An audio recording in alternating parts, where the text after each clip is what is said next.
अरे शकील भाई नगरी से गणना चालू। भगवान महाकाल का प्रताप पूरी सृष्टि पे है, पूरे ब्रह्मांड पे है, जीव मात्र पे है, सृष्टि मात्र पे, प्रकृति मात्र पे।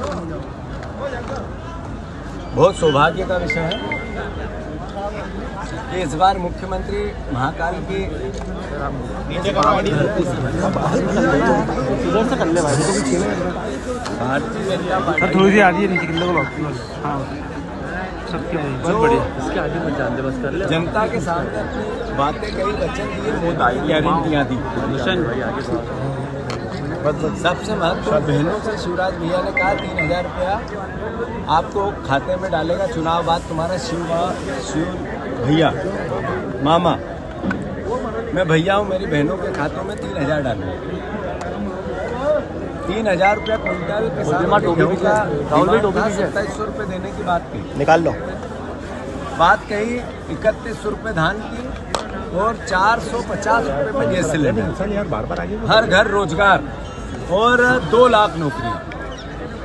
मैं भगवान भोलेनाथ की इस महा कृपा ऐसी हो कि सरकार ये सब वादे पूरे करे, सद्बुद्धि हो, जल्दी से ज्ञान मिले, रास्ते मिले और ये वादे जो उन्होंने वचन दिए वो पूरे करें। भैया नेहरू हमारे सामने भारतीय जनता पार्टी का वो घोषणा पत्र है जिनके मोदी की गारंटियां हैं, जिसको लेके हमें बात करनी है, जिसको लेके हमें सरकार से आशा है कि वो पूर्ण करेगी। मैं मानता हूँ लोकतंत्र का की 2 पटरी है और वो समान दूरी पर रहती है। एक पटरी सत्ता की है, एक विपक्ष की है। पर सत्ता में रहकर और विपक्ष में रहकर दोनों में देश सेवा होती है, प्रदेश सेवा होती है। हमें कांग्रेस पार्टी को बहुत महत्वपूर्ण जिम्मेवारी मिली है। मैं बहनों से अनुरोध करना चाहता हूँ, शिवराज भैया 3000 के वादे करके मुख्यमंत्री नहीं रहे, पर आपका जीतू भैया है।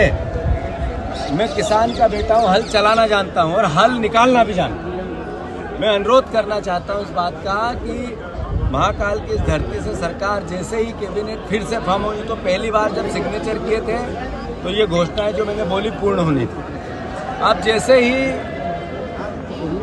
मंत्रिमंडल फॉर्म और कैबिनेट की पहली मीटिंग हो तो आशा है कि मुख्यमंत्री जी और सरकार इस पर संज्ञान में लेके ये सारे वादे पूरे करेगी। अन्यथा मध्य प्रदेश पूरे में कांग्रेस पार्टी का विपक्ष का कार्यकर्ता उन बहनों और किसानों के हितों के लिए, युवाओं के हितों के लिए, जनता जन भावनाओं का ध्यान रखते हुए, जनता के हितों की रक्षा करते हुए पूरे मध्य प्रदेश में ऐसी वादा निभाओ या जन भावनाओं के अनुरूप सड़क पर आकर सरकार को मजबूर करेगी इस बात को लेकर और पूरे प्रदेश में जनसभाएं करें। सबसे पहले हम भोपाल में करेंगे,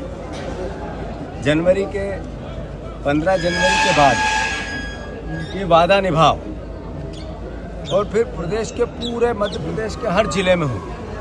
कांग्रेस को 40% मत मिला है, ये 51% कैसे हो, इसकी सद्बुद्धि मुझे और मेरे परिवार के, कांग्रेस परिवार के जन जन कार्यकर्ताओं को भी, हम सब मिलकर इस प्रयास को करें कि 51% मत मिले। ये भी एक भावना है और इसकी मैंने प्रार्थना की है और प्रदेश समृद्ध बने, प्रदेश की सुख शांति हो, प्रदेश देश में नंबर 1 हो, प्रदेश विश्व में मेरे का गौरव, जब भारत बने तो प्रदेश सबसे ऊपर। भैया कितनी सीटें लोकसभा में? क्योंकि अभी मैं पदभार ग्रहण करने जा रहा हूँ, संभावना है ज़्यादा से ज़्यादा हमारी 29 की 29 सीट मिले, ये आशा है। पर क्या होगा, कैसे होगा, इसकी रणनीति बना के आपको। भैया नेहरू वर्सेस बाबा साहब चल रहा है अभी। अम्बेडकर जी की लगा दी। ऐसा है कि भारत की आज़ादी के नायक थे महात्मा गांधी, संविधान निर्माण के नायक थे बाबा साहब अम्बेडकर और देश निर्माण के नायक थे पंडित जवाहरलाल नेहरू। बहुत खुशी हुई कि बाबा साहब अम्बेडकर की तस्वीर लगी, प्रतिमा लगी, पर दुख हुआ कि भारत के निर्माण करने वाले प्रधानमंत्री की, पूर्व प्रधानमंत्री की तस्वीर हटी। यह हटाने की राजनीति कैसी, ये नफरत किसी महापुरुष से जिसने देश की आज़ादी के लिए सालों जेल में बिता दी, देश के निर्माण के लिए सर्वोच्च निछावर कर दिया, उससे ये नफरत क्यों? मेरा अनुरोध है, सरकार ने बाबा साहब की जब तस्वीर लगाई तो पंडित नेहरू की तस्वीर क्यों हटाई? वो भी लगाने रहती थी। तीन तस्वीरों की व्यवस्था की तो ज़्यादा अच्छा था।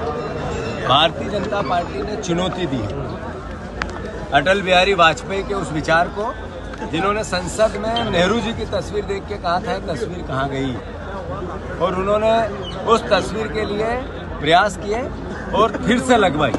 मतलब आज की बीजेपी पंडित अटल बिहारी वाजपेयी की बीजेपी नहीं है, उनके विचार की बीजेपी नहीं है।